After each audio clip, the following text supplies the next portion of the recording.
Hello friends, आज हम लोग पढ़ने वाले हैं फिजिक्स में, जो कि कला ये साउंड का चैप्टर चल रही थी।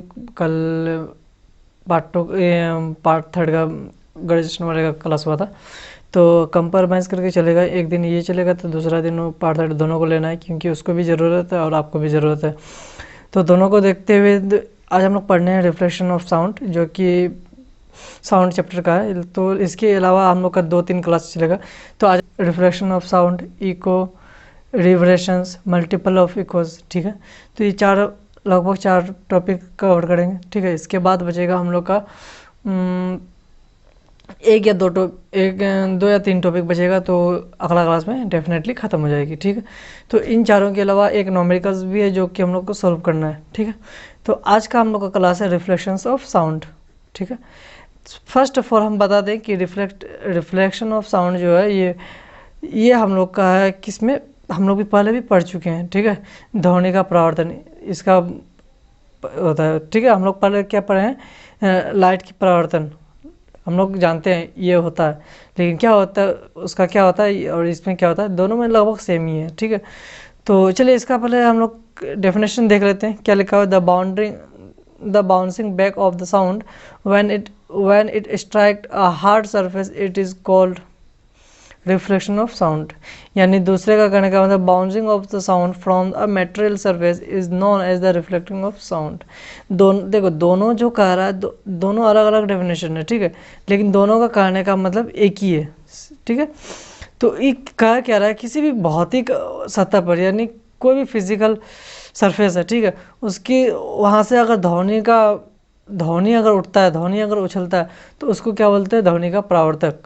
फॉर एग्जांपल हम लोग समझने के लिए ये एक फोटोज़ है जिसका हम हेल्प लेंगे, ठीक है।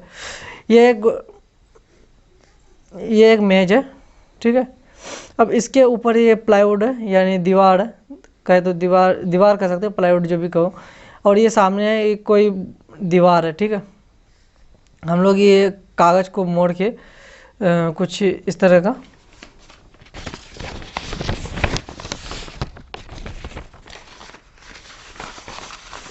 हम लोग मोड़ लिए दोनों तरफ, ठीक है। और यहाँ दीवार के बीच कुछ खाली रखे, तो इस तरह का मोड़ना है, ठीक है।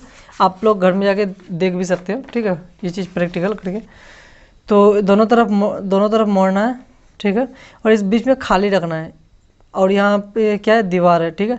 ये यहाँ से अगर हम लोग कुछ बोलते हैं, या फिर घड़ी अगर रख देते हैं, तो इसकी आवाज़ जो है यहाँ तक आएगी, ठीक है। इसके कानों तक जो आएगा, तो इसकी साफ साफ आवाज़ आएगी, ठीक है।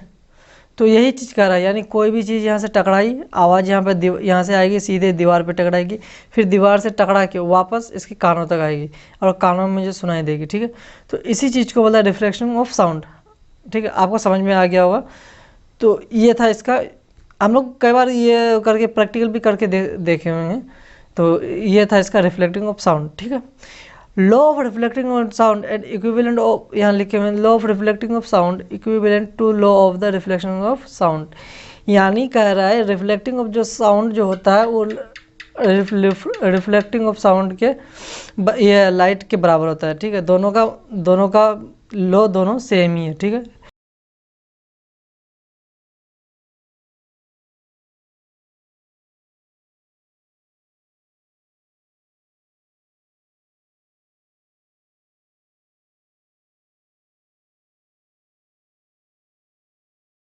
अब थोड़ा सा आपको समझने के लिए हम लोग एग्जांपल का सहारा लेते हैं। एग्जांपल क्या, वही बनाते हैं, ठीक है। इस तरह का होता है रिफ्लेक्शन ऑफ लाइट, और ये हो गया रिफ्लेक्शन ऑफ साउंड, ये लाइट। इसको बोलते हैं इंसिडेंट, IR, इंसिडेंट। इसको बोलते हैं रिफ्लेक्टेड। बाकी आप लोग तो जानते हैं, यहाँ रे होगा और यहाँ रे होगा, सेम। इसको बोलते हैं रिफ्लेक्टेड एंगल, इसको बोलते हैं इंसिडेंट एंगल।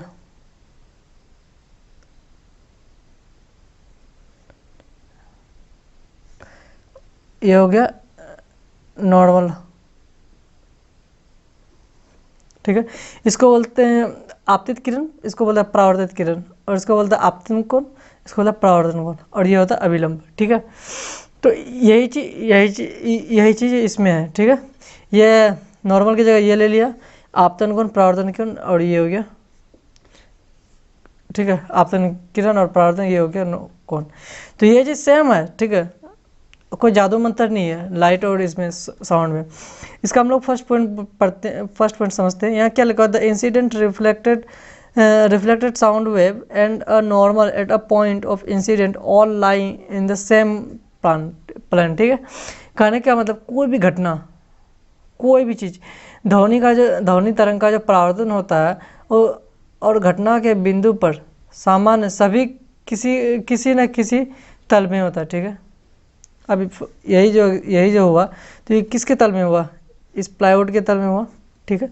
यही चीज़ को हम लोग को समझाता है, ठीक है। कोई भी घटना जब होता है, कोई भी ध्वनि तरंग का जो घटना में परिवर्तन होता है, वो किसी न किसी सामान की वजह से होता है, कोई किसी न किसी चीज़ के बदलने से होता है, ठीक है, किसी न किसी चीज़ में ही होता है। इसका दूसरा पॉइंट होता है, the angle of reflection of sound is always equal to the reflection of incident of sound, ठीक है। इसका कहने का मतलब है कि कोई भी ध्वनि का परावर्तन कोण हमेशा ध्वनि के आपतन कोण के बराबर होता है। जितना इधर जाएगा साउंड, उतना ही इधर आएगा। अब ये नहीं कि यहाँ 10 मीटर जाएगा और यहाँ से जाते जाते यहाँ ख़त्म हो गया, अब यहाँ से 8 मीटर आएगा, 8 मीटर नहीं, इधर से 10 मीटर गया तो इधर से भी 10 मीटर आएगा, ठीक है। ये था 2 पॉइंट। अब इसका थर्ड पॉइंट क्या बोलता है, whatever we speak in persist in our brain for 0.1 second, यानी हमारे ब्रेन तक कोई भी कुछ बोल रहा है, अगर कोई भी कुछ बोल रहा है तो वो हमारे ब्रेन तक आने में इसका टाइम कितना लगता है, कोई भी साउंड का 0.01 सेकेंड, ठीक है। बाकी मैंने एक चार्ट दे रखा है कि आप देख सकते हैं कि यहाँ पे चार्ट मिलेगा आपको, ठीक है, कि अलग अलग टाइम पे अलग अलग साउंड का ये होता है, क्या कहता है, साउंड अलग अलग ट्रेवल करता है, ग्लास में अलग करता है, से कि हवा में अलग करता है, सब चीज़ में अलग अलग करता है। तो मैंने इस चार्ट को आप देख सकते हैं, ठीक है, ताकि आपको समझ में आ जाएगा। और इसको याद रखने की जरूरत नहीं, बस एक बार देख लीजिए काफ़ी है। अब हम लोग पे आते हैं इको को हम लोग इको यानी ध्वनि होता है, इको मतलब गूंज होता है, गूंज, ठीक है, या फिर प्रतिध्वनि। ध्वनि तो ये साउंड को बोलता है, प्रतिध्वनि, ठीक है, गूंज भी बोल सकते हो, प्रतिध्वनि भी कह सकते हो। इको क्या है, the phenomena of heading back our on sound is called echo. अपनी ध्वनि को वापस से सुनने की घटना को इको प्रतिध्वनि कहते हैं। ये तो बहुत आसान है, ठीक है, ये बहुत ही आसान है। अब कोई बोलेगा क्या इको किसको बोलता है, अपनी आवाज़ को वापस से सुनने को क्या कहते हैं, इको कहते हैं, ठीक है। ये हम लोग का समझ में आ गया, ठीक है। अब आते हैं इसके आगे, जो कि इको से ही रिलेटेड कुछ बातें थी।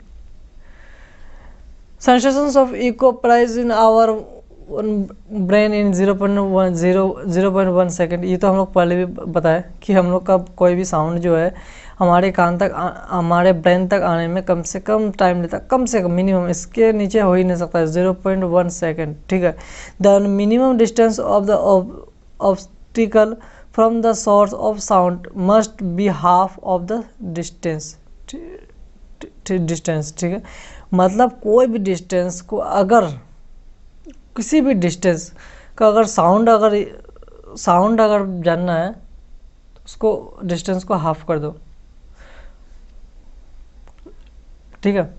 किसी भी डिस्टेंस का अगर साउंड का अगर डिस्टेंस कोई अगर 10 किलो साउंड का डिस्टेंस पता करना है तो उसको क्या करता है, हाफ करता है। Minimum distance of the obstacle, उसका मिनिमम डिस्टेंस कैसे पता करते हैं, the sound of source of sound must be the half of the distance.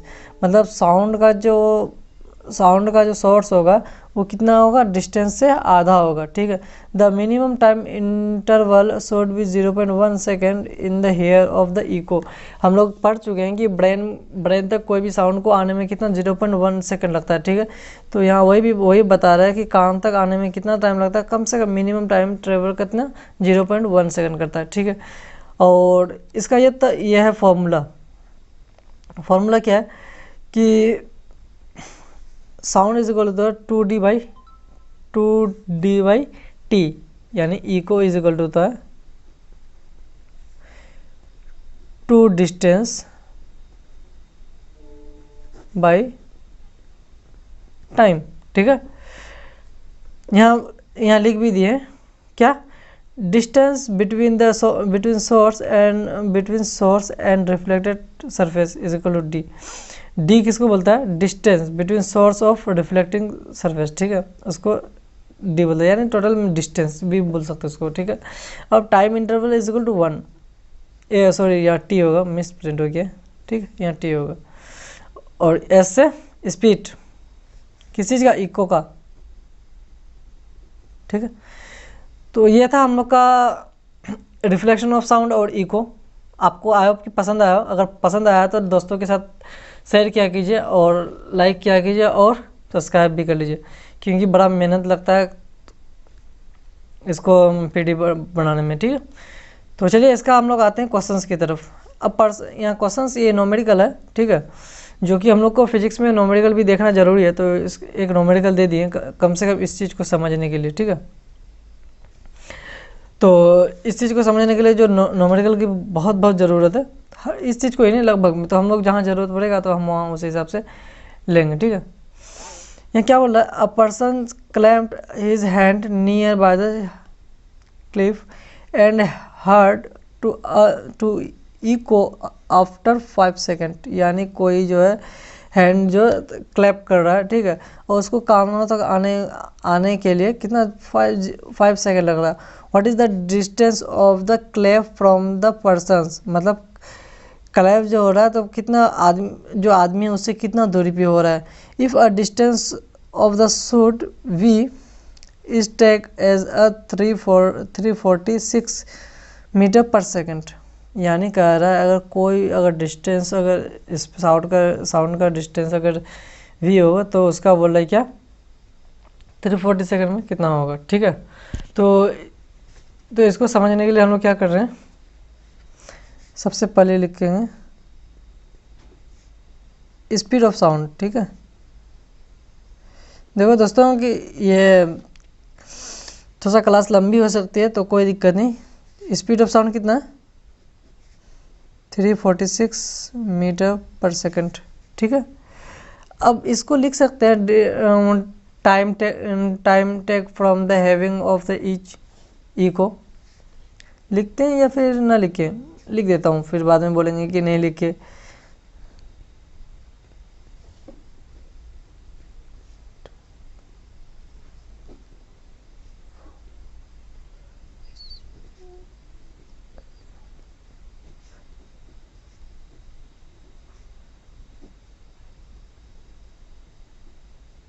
Eco T is equal to कितना 5 सेकेंड,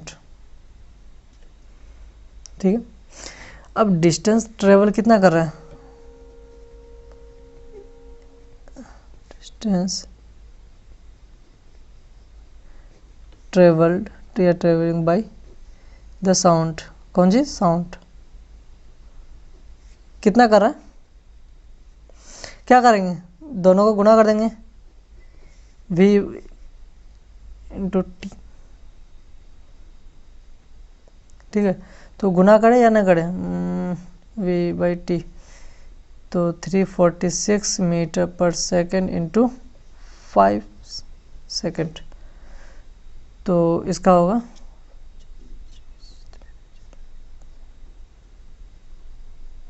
ठीक है, ये हो जाएगा मीटर। तो ये मीटर हो गया।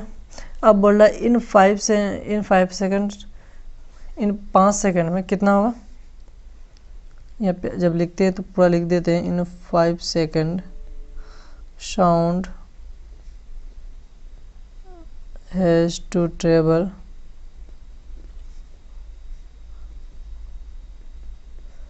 ट्वाइस द डिस्टेंस, ये डबल डिस्टेंस है, twice the distance between the cliff, sorry cliff and the person. हम लोग यहीं पर पढ़े कि कोई भी साउंड कितना हाफ डिस्टेंस होता है, ठीक है। तो ये जो हुआ ये फुल हुआ, डबल हुआ 1730/2 मीटर, 365 मीटर। तो ये क्या हो गया 865 मीटर, ये हो गया डिस्टेंस, ठीक है। तो ये हम लोग को था निकालना। तो ये था न्यूमेरिकल। आई होप कि आपको समझ में आ रहा हो, ठीक है। अगर आपको कहीं समझ में नहीं आ रहा तो लिंक ये कमेंट सेक्शन में आप पूछ सकते हैं, मैं उसका रिप्लाई बहुत जल्दी दूंगा, ठीक है। तो ये हो गया हम लोग का, क्या हो गया, रिफ्लेक्शन ऑफ साउंड पढ़ ले, इको पढ़ ले, ठीक है। अब हम लोग को पढ़ना है रिवर्बरेशंस। रिवर्बरेशंस क्या होता है, ये बेसिक, चलिए आगे देखते हैं, इसको करते हैं साइड में, ठीक है। तो हम लोग का है रिवर्बरेशंस। रिवर्बरेशंस क्या होता है, ये जो, इसको पहले पढ़ लेते हैं, उसके बाद बढ़िया से समझेंगे। when sound wave continues to travel after the original source of the sound has stopped emitted sound, यानी जब क्या बोल रहा है कि जब कोई ध्वनि का मूल स्रोत द्वारा ध्वनि का उत्सर्जन बंद करने के बाद जो किसी ध्वनि को कंपन करती है उसी को क्या बोलते हैं, साउंड, ये रिवर्बरेशंस बोलते हैं, ठीक है। इसको तो इसके हिसाब से तो नहीं, इसको मैं पर्सनली समझा रहा हूँ कैसे। एक हॉल है, हॉल टाइप का है, ये दीवार है, इधर भी दीवार, इधर भी दीवार है, ठीक है। ये कोई पर्सन है जो कि यहाँ से चिल्लाया, लाउडली आवाज़ किया, तो ये दीवार से टकराता हुआ कहीं दीवारों को टकराता हुआ आके इसके कान तक गूंजेगा, तो ये लाउडली स्पीक हुआ, तो एक तरह का क्या हुआ, इको हुआ, ठीक है, ठीक है। अब मल्टीपल इको हुआ, यहाँ से ये यहाँ आया, यहाँ से टकराया, यहाँ से फिर ये इस दीवार से टकराने के बाद एक इको इधर आया, फिर इधर से टकराया, फिर इधर से भी टकराया, तो मल्टीपल इको हुआ। तो यही हम लोग सिंपली भाषा में बोले तो मल्टीपल इको आर कॉल्ड रिवर्बरेशंस, मतलब बहुत सारे इकोज को मिला के जो बनता है उसको कहते हैं क्या, रिवर्बरेशंस, ठीक है। ये मेरा था पर्सनली, जो कि आप इसको एग्जाम में लिख सकते हैं, तो नंबर तो नहीं काटेंगे, बस बोलेंगे बहुत शॉर्ट में लिखा है, ठीक है। तो the sound bouncing the around a large speaker, मतलब अगर कोई भी रिवर्बरेशंस जो होता है, अब ऐसे बोले हेलो, इसमें तो लाउडली नहीं हुआ ना, ये कमरा तक भी, कमरा को मतलब दीवार से तो नहीं टकराएगा, मान ले बोले यहीं से ही वापस आ गया, तो ऐसा नहीं होगा, मतलब लाउडली बोलना पड़ेगा, मतलब जोर से, ठीक है, लार्ज वॉइस स्पीक में, ठीक है। तो इसी को होता है रिवर्बरेशंस। आपको आपकी समझ में आ रहा है कि मेथड क्या होता है, ठीक है। अब लाउडली स्पीकर क्या, अब ये जो होता है, अब बोलोगे इसका काम क्या होता है, हर किस में इसका इस्तेमाल करता है। तो ये जो है मटेरियल, कोई भी फाइबर बोर्ड जो बनता है उसमें इस्तेमाल किया जाता है। थ्रू प्लास्टर जो होता है उसमें भी, प्लास्टर वाले कमरे जो होता है उसमें भी होता है, ठीक है। बाकी ये ड्रॉपर्स जो होता है उसमें भी इस्तेमाल किया जाता है, ठीक है। तो इसका काम क्या है, रिवर्बरेशन का मतलब समझ में आया, इसका होता है प्रतिध्वनि, इसका होता है हिंदी मीनिंग। प्रतिध्वनि यानी ध्वनि, बहुत सारा ध्वनि जो मिलता है तब क्या बनता है, प्रतिध्वनि, ठीक है। इसी चीज़ को आप समझ सकते हैं सीधी भाषा में, ठीक है। अब सीधी भाषा में अगर ये अगर हो गया, तो अब मल्टीपल्स इको क्या है,